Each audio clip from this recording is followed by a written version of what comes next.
Hey friends, this is Aronica Cole and welcome back to my channel, which is now monetized, y'all. Shout out to all of you who have taken the time out to watch my content and allow me to get to this first step in monetization. This is so big to me and I am so very grateful for the people who really tune in and consume the content that I have created. Today is day 16 of Vlogmas though, and I'm coming to you with a little bit of advice or some things that I wish that I had just known more about. That's right, friends. So today we're going to be talking about 10-ish things that I wish that I had known when I was a beginner sewist, okay? Now, just a little bit about my sewing journey. I did not learn how to sew by any taught method. I am basically self-taught. At about 6 or 7, my mom taught me how to hand sew, and we would cut out those patterns that were on the back of the filler bag. So I think the very first thing that I ever made was a Raggedy Ann doll, and that is essentially how I learned how to sew. Then when I was 13, my mom was like, girl, your hands are so busy and you are so busy taking things apart in my house. Let's teach you how to put things back together. So she put me into a class. The class was not fun. It was myself and my neighbor, and we were the youngest ones in there. And yes, I remember that all those years ago. So she put me in this class, and sorry, I just trimmed my hair, and I feel like I might need to take it down a little bit more on this side, and that is distracting to me. Okay, I digress though. And I just remember not really having the most fun. So I did not sew after that really at all. I had a little Gordon Gartrell moment with my brother, and I made him some top that he wore, and that was it. Everything else I know now has been completely self-taught. I know, and it's Aronica, but YouTube. Yes, YouTube is a thing now, but when I was learning how to sew, YouTube was not really big, okay? And yeah, your girl just dated herself. But I'm 40 and I'm a proud 40, so y'all already know. But I want to share a couple of things that I do wish that I had known just when I was starting out sewing. So with that, let's go ahead and get started. We're also having coffee, so cheers. I love this coffee mug. I just got it. The first thing is that when you're choosing your sewing machine, most expensive or most stitches is not always the best. One of the things that I think that as sewists in our head, we think that we're going to do all of these projects where we use all of these different stitches. And the truth of the matter is that when you're getting started, you're using a straight stitch, a zigzag stitch, maybe a buttonhole stitch. But really, you're not using a whole lot of decorative stitches or anything like that. So finding a machine, and I do not recommend spending more than $100, $150 for your first sewing machine. Why?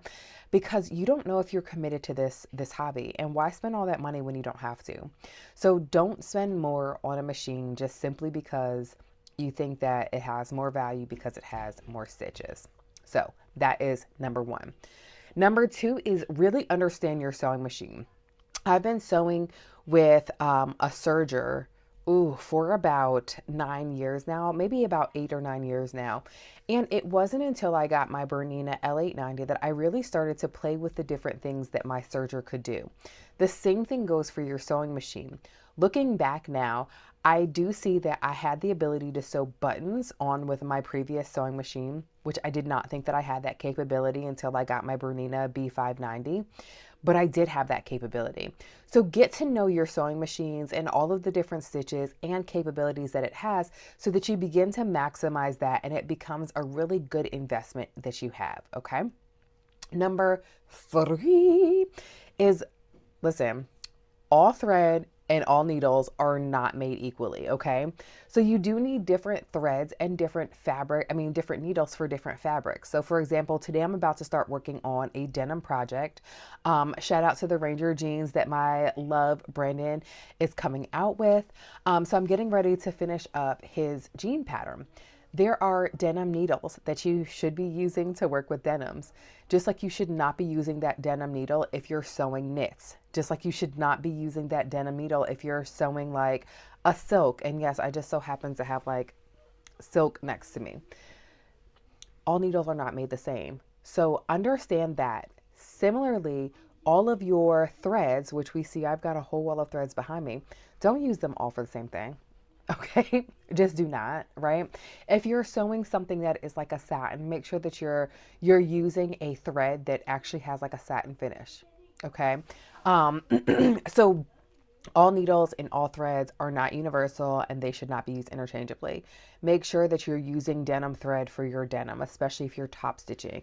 So that is definitely something that is important. Why? Because it's going to affect, one, the longevity of your garment as well as how it looks. Okay. The fourth thing that I would recommend is start out with simple projects. I know it's like, oh, but I really want to start out making gowns. Yes, get there, babe. I believe in you. You can do it. But like, I don't know, maybe start out with a shirt first. Just a suggestion.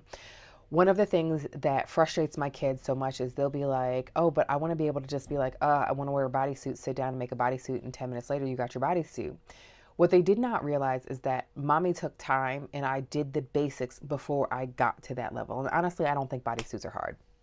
But I think that it's really important that you start out with some of the simpler projects, some of the things that I've done, the live sews for, or some of the DIYs that you can find on my channel are definitely ideal. Why? Because it will give you the fundamentals of sewing. It teaches you how to manipulate fabrics. It gives your hands and your body that muscle memory so that when you're moving on to those harder projects, it's okay because you've gotten it down with the easier projects. So, and that's not to say, oh, you're not smart enough or you're not talented enough. But the truth of the matter is that fabric moves differently.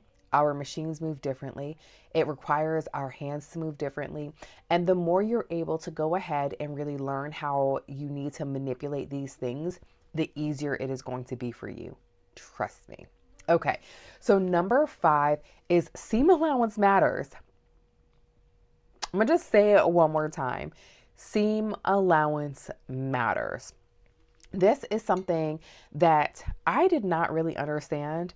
So just very quick story time. My daughter, this one right here, my middle child, yes, I've got a picture of her sitting at my desk, whatever. For her school project last year, she had to teach her class something. And so she taught them how to make a skirt. And as I was talking to her and navigating this project with her, I was talking about the seam allowance and she was like, what is that? I was like, well, it's the distance between the edge of the fabric and where your stitches need to go. And so she's like, well, how do I learn what that is? And I was like, oh my gosh. Like, at no point in time was I ever taught how to maintain a seam allowance, okay? So we have all of these rulers. My machine has a ruler that is like next to it. It's got the stitch guides and everything like that. I actually use a magnetic seam guide where I will link below for you. I've got to add links to like a bunch of videos, so whatever, I digress. But understanding that every pattern typically has a different seam allowance is something that is important. So your big 5 patterns typically have on average all 5/8 seam allowance, unless they say differently. But it's that unless they say differently that will get you caught up, because sometimes it might go to a 1/4 seam allowance. And as a pattern drafter, we take those things into consideration when it comes time to put in like sleeves, to put on neck bands. Like I'm wearing the Patterns for Pirates Naughty and Nice pajama set because yes, your girl is still in pajamas. But to put on this here placket, we had to factor in, or rather they factored in what that seam allowance was going to be. So the seam allowance is really, really important. Okay. So I'm going to say something that might be a little controversial. You don't have to press as you go, but make sure that you're pressing your stuff, okay? So now in my video where I talked about the, like, I feel like they aren't rated high enough, like some of these fancier notions, I did show a tool that you could use if you don't have the ability to have your ironing board like right next to you and you tend to move quickly through those projects. It's a little roller. Let me grab it for you. This little roller here, it allows you to essentially finger press or roll out your seams and things like that as you're sewing. Now, if you're sewing with knits, this is less important, but if you're sewing with woven fabrics where you've got to press out those seams in order for that finish on the inside of your garment to be beautiful, babe, if you don't want to get up and use your iron, game changer. Okay. So while you may not necessarily need to press as you go, when it comes time to finish those garments up, definitely making sure that you hit your hem, your neckband with a good press is going to be game changing for how your presentation of your garment is. It does make a difference. I hate that it does, because while I'm not anti-iron, your girl is like, how quickly can we get this done without pressing it? But that press is going to make a huge difference. So whatever. Invest in quality tools. And so I say that as, of course, I share my Like Violet craft tool. So some of the other really slept on notions are, of course, the pattern weights. I mentioned that I have Raven's pattern weights. I do really like those. I enjoy having them around for when I'm using things that are thicker and I need it to just be easier. I also think that tweezers are the most slept on sewing notion. Why? Because if you are trying to pull out a corner, grab a tweezer, boom, you got that.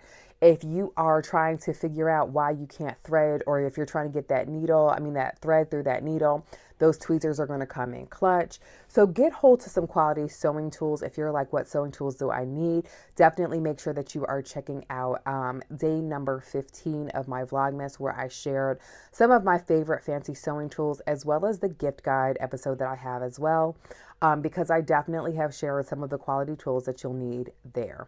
Okay. Next up is practice good cutting techniques. So I shared a picture of myself, which I'll share here as well, wearing a plaid coordinated little outfit. And I made it's actually the fabric of the month for Patterns for Pirates. And so I made a bodysuit that has a mock turtleneck and a 3/4 length sleeve. And I made a matching pencil skirt. Why? Because I like the illusion of it being one piece versus being two pieces, while having the versatility of being able to either wear my bodysuit with like jeans or a different bottom, and still being able to wear my pencil skirt with a different top. So one of the questions that I got was, how do you make sure that your plaids are lining up? It's all about the cut. It really is. So if you are someone who is like, I always want my lines to line up whenever I'm like cutting with stripes or plaids or checkers and things of that nature, practice good cutting techniques. So what do I mean by that? Line up your fabrics before you cut. Also, make sure that you have quality cutting tools. Again, this is something that I talked about in previous videos. Make sure you have sharpened shears, and don't let anybody use those shears for anything. I know that the holidays are here. Don't let them use that for that wrapping paper, okay? Protect your shears, seriously. If they did use them, take those babies in to go and have them professionally sharpened. Where can you get your shears professionally sharpened at? Some Joann's do it. You can take them to, like, if you can look up like sewing machine or sewing machine parts or something like that.com. If you can find like a Bernina dealer near you. I know locally Fine Fabrics sharpens shears. So listen, protect them. Also, get hold of a good rotary cutter and keep those blades fresh. Also, having a really good cutting mat is clutch.